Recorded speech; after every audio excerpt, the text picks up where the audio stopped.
According to Mythos, Always distinguish between reality and imagination.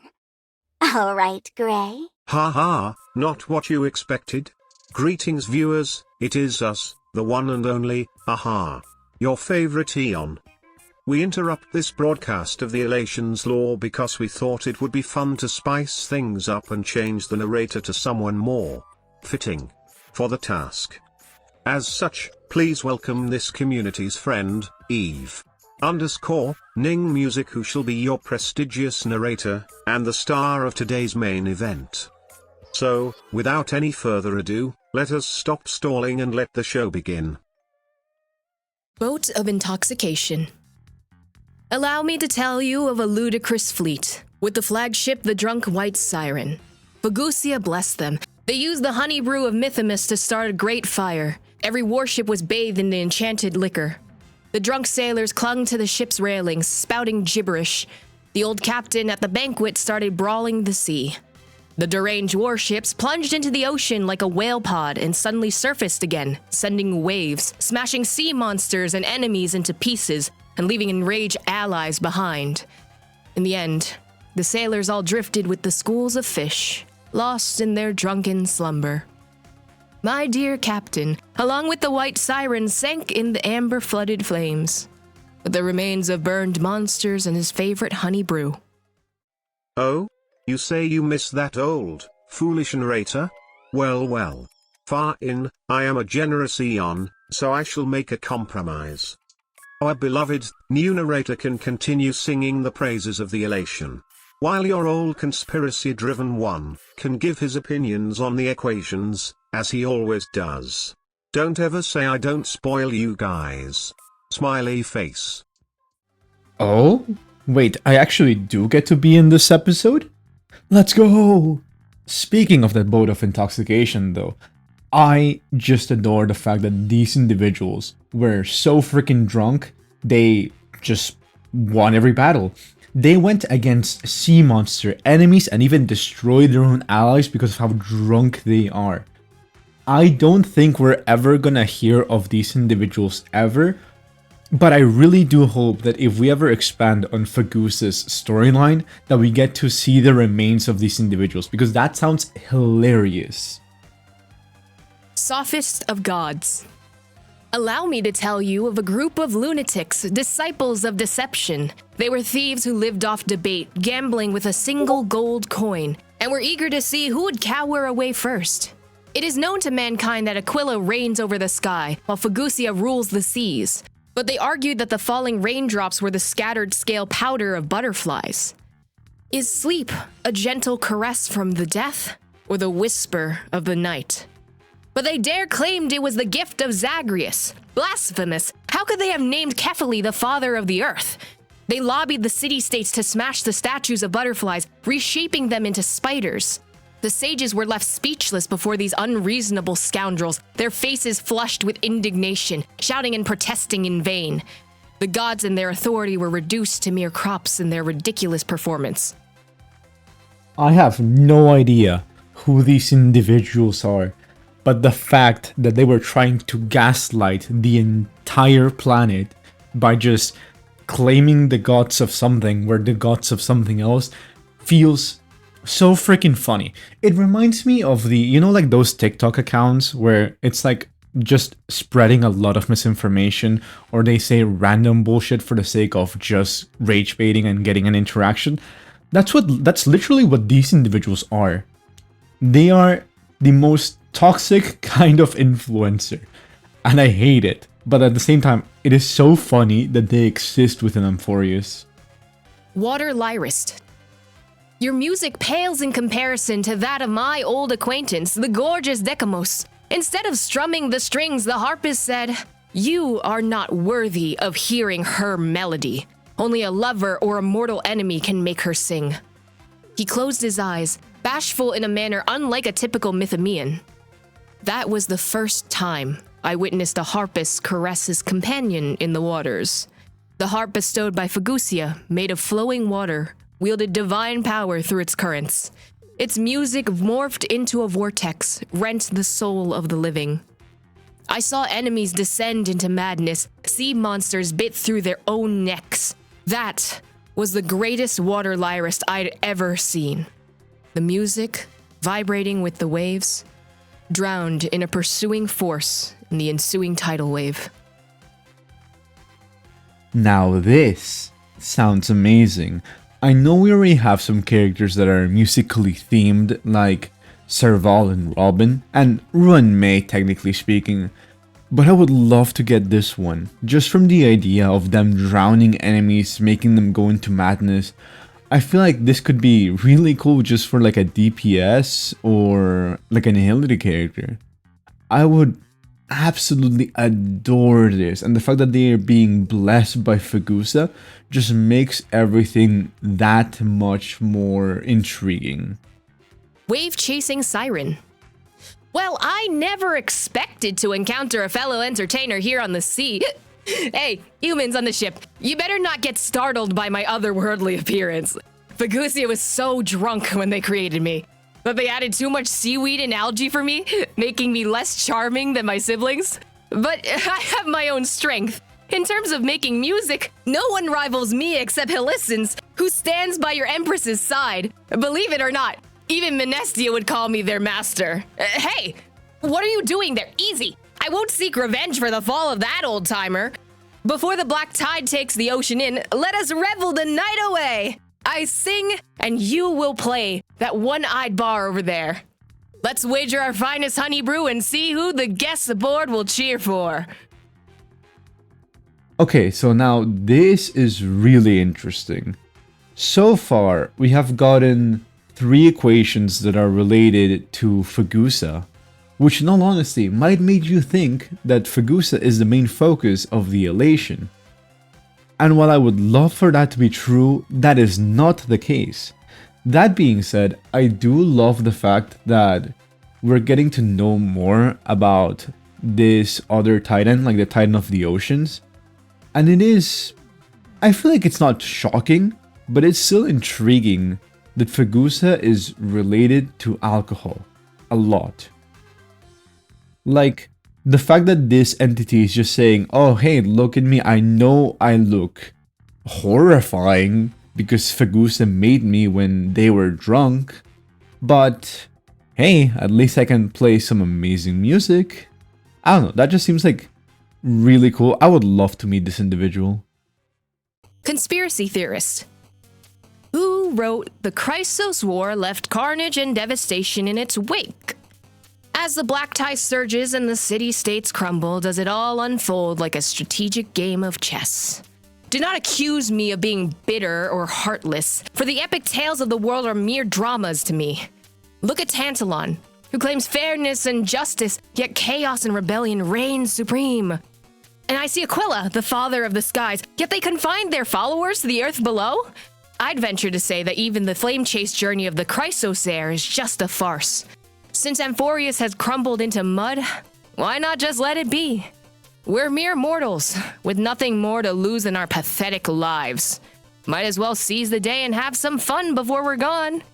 If you ask if I've lost all faith in life, let me tell you, I put my faith in the coin of whimsy. Drunk Supervisor. They say that wise ones are like branches of Circes, basking in the radiance of rationality. Yet my mentor Sarahetha preferred not to soak herself in wine barrels. From lectures to research and even during experiments, she never went without her drink. I once asked her which she valued more, truth or honey brew. After a long silence, she replied with a drinking hiccup. She was a genuine genius. A single potion of hers could vanquish wheat diseases, and a few papers could boost olive production. But what truly filled her heart with pride was perfecting the taste of cider. Now, 30 years after graduation, I'm here in the academy to attend her funeral. Well, I guess it's more like a wine tasting event than a somber occasion. Her final wish was to toast and revel with Thanatos. And just like that, we have returned to alcohol consumption.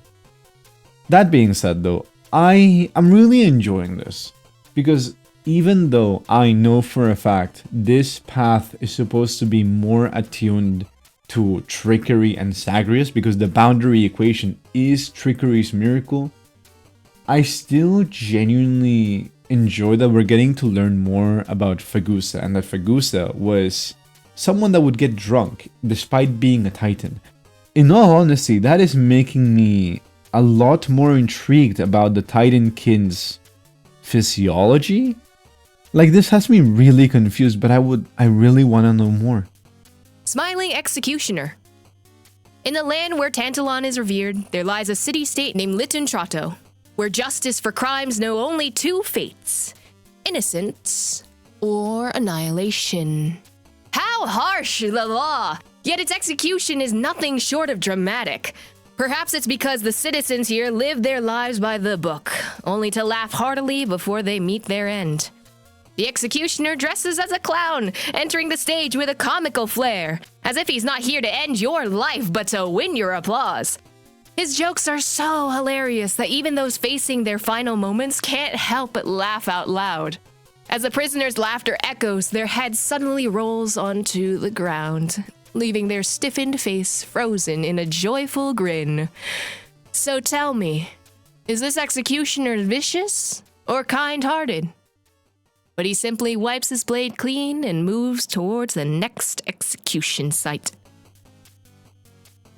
Hoyoverse? What in the ever-living hell is this? I'm not gonna lie, this genuinely feels like it is nightmare fuel, having a clown that would be the executioner with a gigantic axe. But the reason that I wanted to, I guess, talk about this was in particular because that phrase of like, oh, leaving their stiffened, frozen faces with like a joyful grin feels both very disturbing, but also reminds me of the Joker because of the tear gas thing, like Joker venom, right? Where it induces people into laughter so much so that they laugh themselves to death because they no longer breathe. They're laughing way too much and they can no longer breathe. I don't know, that is just what this reminds me to. Tearless Garden. That's right, I'm the one tending this garden. A utopia where only carefree people can settle. A place where no one sheds tears. An isolated haven where the black tide and wars are thrown behind. Why dwell on disasters 100 years from now? Why fret over the troubles of future generations? We conventionally forget everything about Amphorius. We sow seeds after a sound sleep, and when weary we find a stone to sit on and chat. The remaining blessing of the Gate of Infinity protects its ramparts, and as long as people remain attached to this land, it will not fall. You say this is self-deprecation? But worry changes nothing. So why not make the most of our good years, shed our last tears, and gather by the bonfire to enjoy life's endless banquet? This is such an interesting character. I love how they bring in the concept of nihilism into the elation. Not necessarily because, hey, nihility has to be bad. You can also just go batshit insane from nihility, which leads to elation. I don't know. It's just like that concept of like everything in excess becomes dangerous, right? And I like the idea of this person being like, hey, like really, in all honesty, like the Crisis heirs are the only people that can actually do anything. We are just mere mortals. Why should we worry about this? Let us just enjoy what we do. Let us actually live life while we still have it, because if like damnation's gonna come tomorrow, what are we gonna do? We don't have anything else to do. I do have to say, I miss the extrapolations because they would give further context about the world, and I feel like this is something that I would like getting expanded upon. I like the idea that this psychology exists within Stariel, so I do hope that we get to see it within the story. Wounds of Plenty. You came too late. The blade of revenge has already carved out the heart of this king. He strummed the melody of the sea, leaving the guards intoxicated in the wind. The maidservants dreamed of boundless riches and indulged themselves in the game of scarf competition. Even though I clutched my sword as I slept, I could not resist the frenzy in my heart. He appeared before me just like this, with a crowd of revelers following behind. The jesters clinked their goblets as if celebrating my execution. I offered no resistance and drank the honey brew he gave me. I wish it had been a cup of poison, so I would not have to feel the cold blade as it claimed my life. Alas, the dirge played for me was utterly dull. Far less enchanting than the melodies Lady Hysilens played before the expedition began. This set of equations have really made me want to learn more about Hysilens. I feel like in particular because we are missing a lot of context for this particular equation. Like, we know that a king has been slain because, I don't know, like their staff just hated him. What did he do? We don't know. We might figure it out during Hysilens' quest. We might not. But there have been a lot of mentions about her, so I do want to have that be explored further within a future Trailblaze mission. I'm really excited about it, so here's hoping for some amazing storylines. Oh yeah, and also, you know, I want to go back into the water and see the sirens and then pretend like I'm doing Epic the Musical. Trickster's Miracle. This is a fleeting elation inscribed on a stone tablet. This is the miracle of Zagreus, the coin of whimsy. Avsha, the land of truth and integrity, knew no thieves or gamblers, no flowery words or cunning speeches. There you could find all the virtues humanity has to offer, until the whispers of Zagreus chiseled a faint crack within. I can create the truth with lies and weave lies from truth. The disguised outlander swapped tattered rags draped in silk for gold, and turned honey brew into muddy soup in plain view of all. Yet no punishment could touch them, for they had never lied. And so, the first liar of Avsha was born. To avoid deception, mortals began scheming against one another. Amidst the laughter of the gods, the former land of integrity became rife with lies. Now this is absolute masked fool's behavior.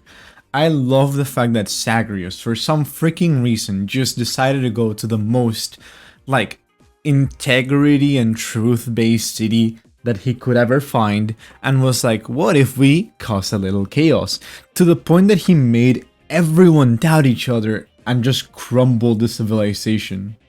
The fact that the land of integrity is now filled with lies, and now could potentially just be the land of like disingenuity and lies, is such a fun concept. And I do hope, as always, every single time I read one of these, that we get to go to Avsha. I also would like to know more about the coins of whimsy, and that is actually something that I do find to be really interesting, because I read a little bit of the lore of the coins of whimsy, and apparently people created them as counterfeits initially, but then they were like, oh, if I use this, I'm going to piss off Tlanton. So they decided to make them obviously fake by adding the little smiley face on one side, sad face on the other. And apparently they became so unique and rare that they are worth more than the coins that Tlanton uses. But at the same time, this doesn't necessarily have to be truth. This legitimately could just be Zagreus playing a joke on everything. And now that I'm saying that out loud, it sounds very Mythos-like. So like history fictionologist. This path has me so confused. Because like, wait, could I actually, wait a minute. Okay, so I think in my brain of brains, Zagreus seems to fit both Elation and I forgot Mythos. Whatever Mythos is. History fictionologist. Enigmata. There we go. I'm not doing a good job representing Mythos today, but that's beyond the point. Still though, I like that, you know, Zagreus could be seen as both Elation and Enigmata, but also we have this side of Phagousa that we just saw, of a lot of drinking and alcoholism, which, for as weird as it sounds, I can see it fitting into the Elation because of people just going all around like, oh yeah, let's do it, let's drink, let's do this, let's do that, etc, etc. I don't know, I would definitely love to know more about what your guys' opinions are about this particular equation path, multiple paths. I'm not sure how to describe it, but like, I want to hear your guys' opinion because I'm genuinely stumped on this one. Ha ha ha. Well, that was quite interesting, was it not? Though now you learn more about the Elation, I'm sure you two are also left with a lot more questions. But that is not for me to disclose. With that being said, thank you for your time and attention in this wonderful day. And remember, though today may be April Fools, some of you are fools every single day when under my influence. Smiley face. With that, I bid you all farewell, and shall leave you back again properly with your normal, boring host, Mankasua. It has been a pleasure performing for you all this fine day. Well, that was certainly something interesting. First and foremost, jokes aside, I want to say thank you very much to Evening Music for being a part of this video. Definitely go check them out. Their content is great, their streams are hilarious, and as a whole, they're just a genuinely amazing friend. Also, if you like the chaoticness that has been just, you know, AHA crashing over the stream, you get to see more of that energy over on their channel, so definitely be sure to check it out. Heck, in all honesty, the reason we have the, according to Mythos, 100% of you are subscribed, good job, is because they have AHA in their Twitch streams. And that is hilarious to me, so I thought, why don't I add Mythos at the beginning of my videos? Moving aside from that though, actual conclusions a little bit. I have been really surprised. I mentioned throughout this video and like in the last one that Phagousa just constantly keeps appearing, which I'm genuinely surprised and makes me want to learn more about that Titan and Hysilens. I don't know how to say the name. I feel like I keep on making the name different every time. But I'm very intrigued and excited to know what their deal is. I also feel like I want to know more about Zagreus, especially with how chaotic they are. I know that the Titan is already dead, because they did hint that Cipher already is the Chrysosaur that is holding, like, not Chrysosaur, the demigod, because, you know, Chrysosaurs and demigods are two different things now. But yeah, as a whole, I'm very happy for this series. It's making me wonder more about the Titans of all things. There's a lot of factions that do seem really cool that I think would pop off amazingly as like playable characters potentially, which also has me really excited.